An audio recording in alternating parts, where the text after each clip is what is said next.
Hello friends, I am uploading a video made earlier today. But I was reading more from this Viktor Schauburger, basically discussing repulsine craft design, and I saw this section and it perked up my attention. And so this is 2.2, how the vortexes work. And I'll include the link in this in the episode notes. And in case you're interested, I did a previous video where I was reading the introduction to this paper, but I'm sort of skipping around seeing what catches my eye. So, given the description of the vortexes, we can say with certainty that the result of creating air vortexes is the dissociation of their molecular and atomic constituents into ions. That is, the production of electrically charged particles. The large amount of these particles in circular motion behaves like electric currents that produce a magnetic field at their center of rotation. While there is rotation in the chamber, the dissociation of air causes a low pressure implosion inside the chamber itself, sufficient to suck more air through the upper inlets. The production of electrically charged particles would therefore be proportional to the rotation of speed of the chamber and the availability of atmospheric air. In this way, the device resembles an electrostatic, and here's a picture of the repulsine device that they're describing, the air vortexes and how it works. So, in this way, the device resembles an electrostatic generator producing electricity, ions, by friction of the air with the rotating chamber.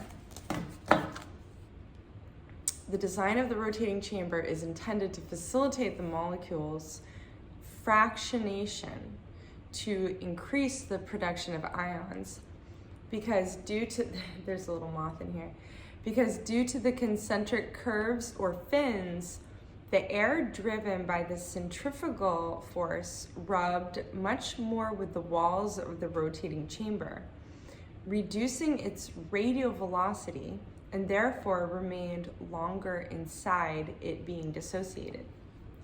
The type of material used in the chamber lining, inorganic silvered copper.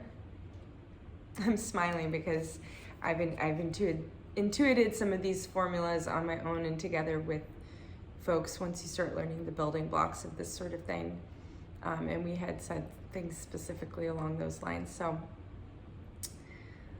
this chamber's lined with inorganic silvered copper.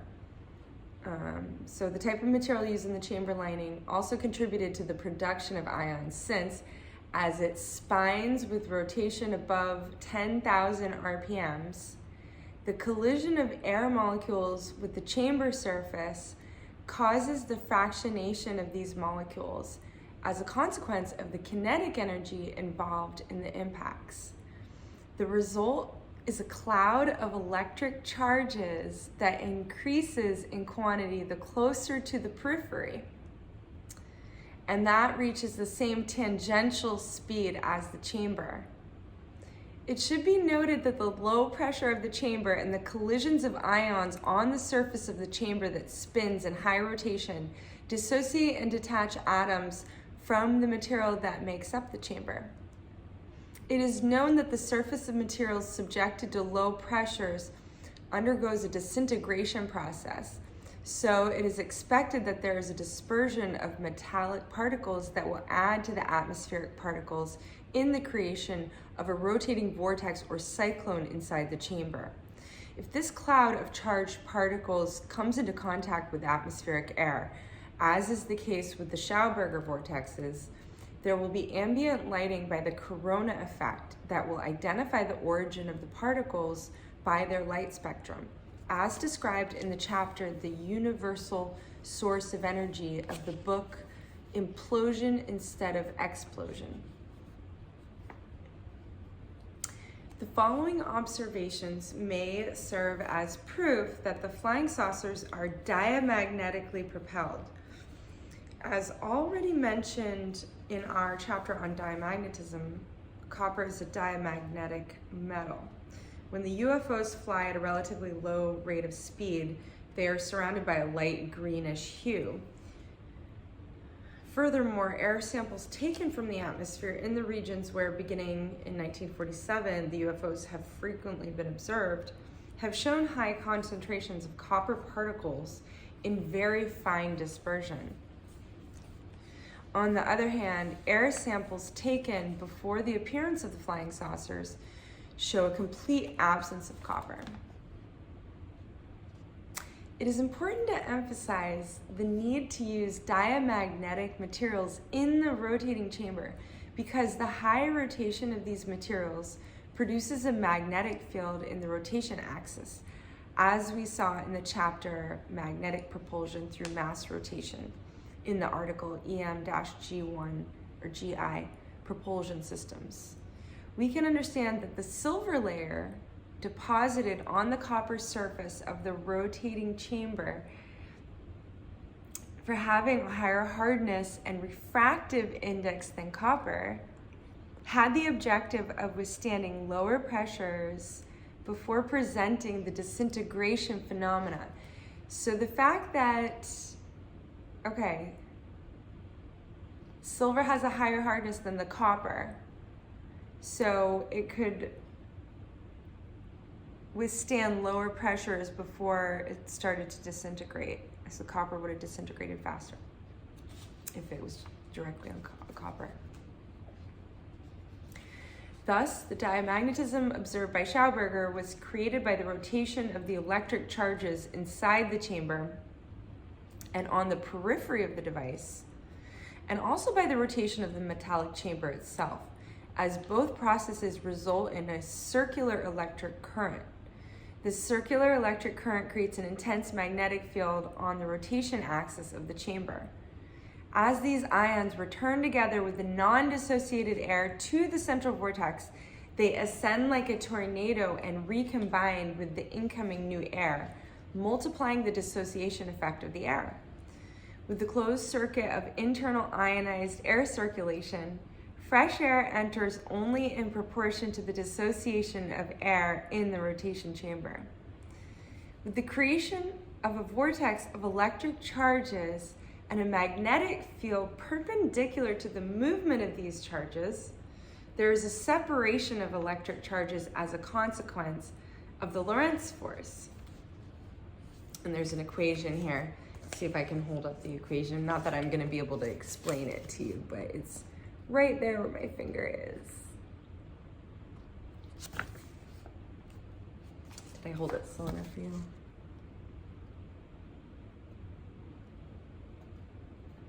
Just want to make sure that I was still enough for you all to read it in case anyone is wanting to go into that beautiful little gem of a portal.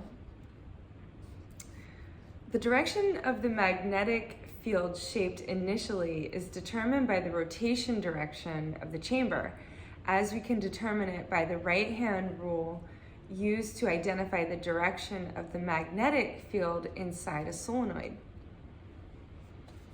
After being created, this same magnetic field radially separates the rotating electric charges according to the right-hand rule used to identify the Lorentz's force.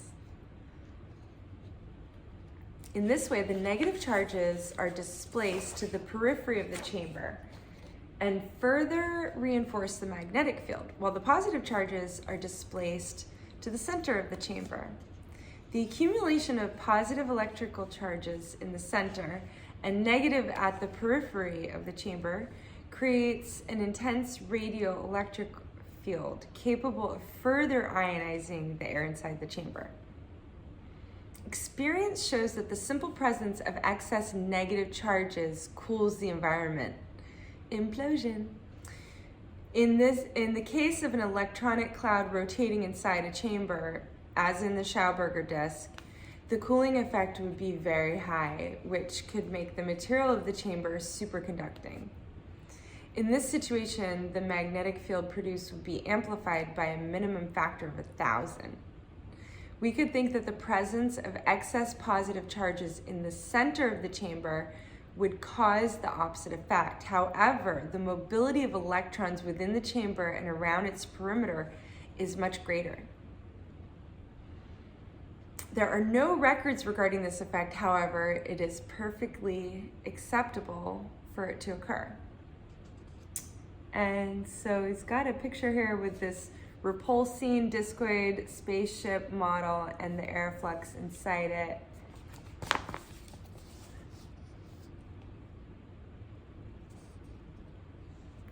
So, you know, this could just be theoretical. I'm not sure if anyone ever did this, but it's quite interesting.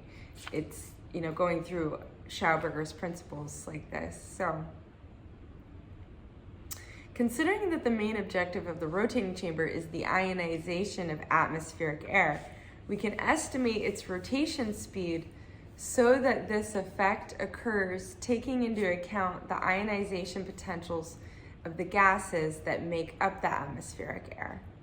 So we are considering that the collisions between the atoms of the chamber material in rotation with the air molecules, initially stationary, provide enough energy to ionize the air inside the chamber. In the chapter Atmospheric Air Ionization of the Article Power from Air Ionization, we saw that the greatest energy of first ionization of the gases that make up 99.03% of the volume of atmospheric air, N2 plus O2, corresponds to nitrogen molecule N2, which is 14.53 eV, 2.5 times 10 to the negative 18 joules. So we're getting into some equations here. It's probably about time to wrap this up because I have yet to go into these in depth to where I could actually help navigate them together. So, but I'll just finish this paragraph. If the kinetic energy of the atoms that make up the chamber material is equal to or greater than this value, then there will be ionization of the air up to the proportion of almost 100%, i.e. almost absolute vacuum, depending on the rotation speed of the chamber. So there's complete control over the equipment propulsion. The angular velocity of the chamber determines the kinetic energy of its atoms, which is the average inertial energy acquired when they are accelerated. And then I will just hold that up for you all in case anyone is wanting to look at these formulas and help decipher them. And if you do, please be sure to let me know. You know, anyone that wants to jump in and help me as a tour guide operator.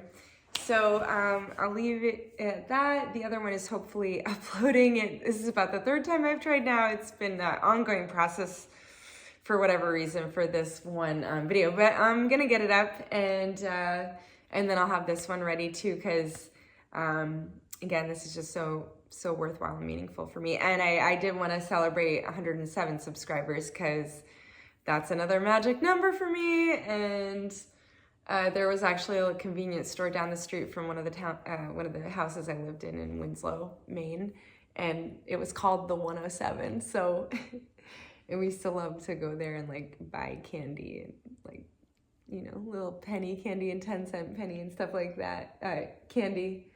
And there was actually like the best German bakery too, like on that hill. Oh my gosh, it's like so amazing.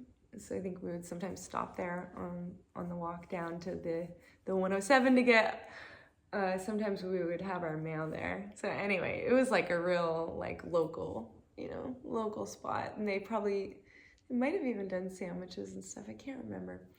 But, all right, well, love you all. Thanks for journeying with me on this little jaunt through more of Viktor Schauburger's technology and this repulsine craft design that's based on Viktor Schauburger's work and see what you call it, Schauberger's dream, like this sort of like perfect vortex shape. And yeah, hope to continue these topics of vortexes. So have a lovely rest of your day, rising, afternoon, evening, wherever you are, whenever you are. Always glad to have you all here. And yeah, super grateful to talk to you all, some of you all in the comments and whatnot. All right, take care.